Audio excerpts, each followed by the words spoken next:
Welcome back to The Explainer. Today, we're jumping straight into a highly unique piece of philosophy that's going to challenge absolutely everything you think you know about wealth.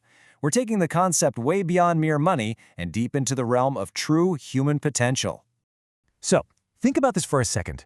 We almost always equate wealth directly with financial currency, right?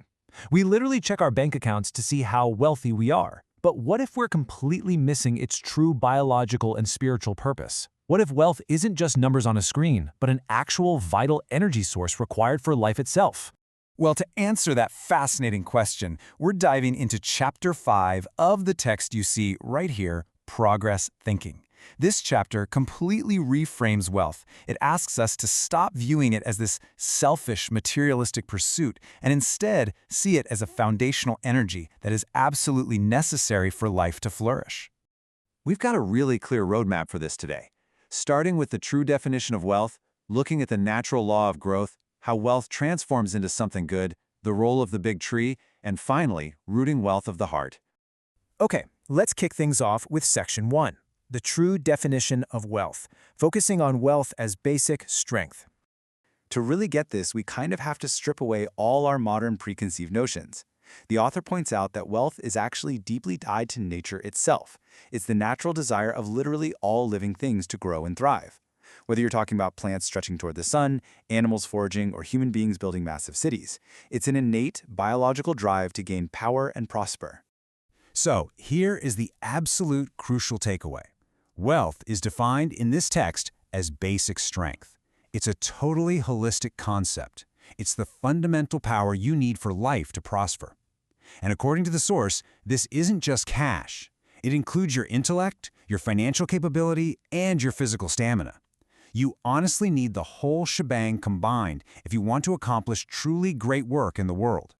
Moving right along to Section 2, the natural law of growth, and a really brilliant forest metaphor. Now, once you define wealth as basic strength, a big question pops up. What happens when multiple living things strive for it in the exact same environment? The text argues that competition isn't some inherently evil zero-sum game engineered by humanity. Not at all. It naturally arises just because many entities are sharing the same space, all actively seeking that vital energy they need to grow. It's just the basic natural physics of existence. And this perfectly sets up the book's core metaphor. Think of a dense, wild forest. Some trees are inevitably going to grow taller, stretch their branches way out, and outpace the others. Because of that, they cast shade on the smaller shrubs below them. Those shrubs are left in the shade, unable to reach those same massive heights. Which brings us to a really interesting philosophical point in Section 3, Transformation into Good Wealth, moving beyond good and evil. You see, this natural inequality, the tall tree getting the sun while the shrubs are shaded, brings up a notoriously tough moral question. Is the tall tree evil just for taking up the sunlight? Historically, as the text points out, people have often viewed the wealthy with deep resentment. There's this huge tendency in human history to mistakenly equate equal poverty with true fairness. The assumption that if someone has a lot, they must have stolen it from someone else. But the source proposes a completely different, really bold perspective. It suggests that it's actually far better for a big tree to grow incredibly successfully so it can accomplish great work for the entire ecosystem. That is way better than everyone remaining equally small and just merely existing without producing anything monumental. Let's see how that actually plays out in Section 4, the role of the big tree in sheltering the ecosystem.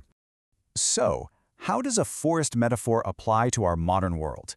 The text directly links this big tree concept to human society, specifically focusing on how visionary entrepreneurs and business leaders act as these massive trees in our economic ecosystem. The whole argument here is that excellent, capable leaders aren't just hoarding sunlight to line their own pockets.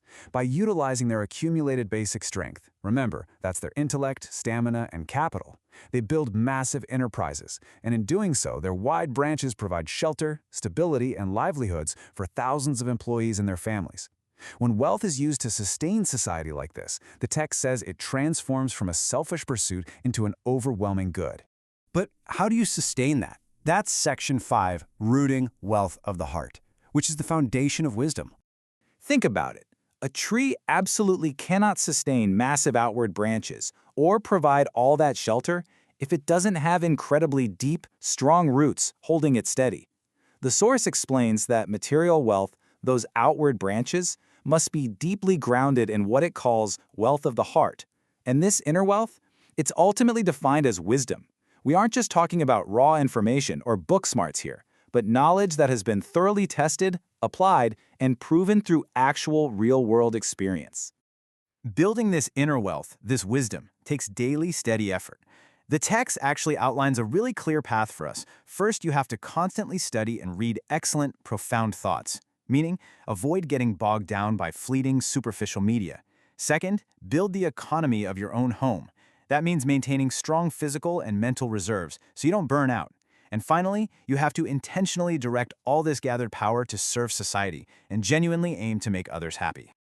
So, to wrap up today's explainer, true wealth is absolutely not just the balance sitting in your bank account.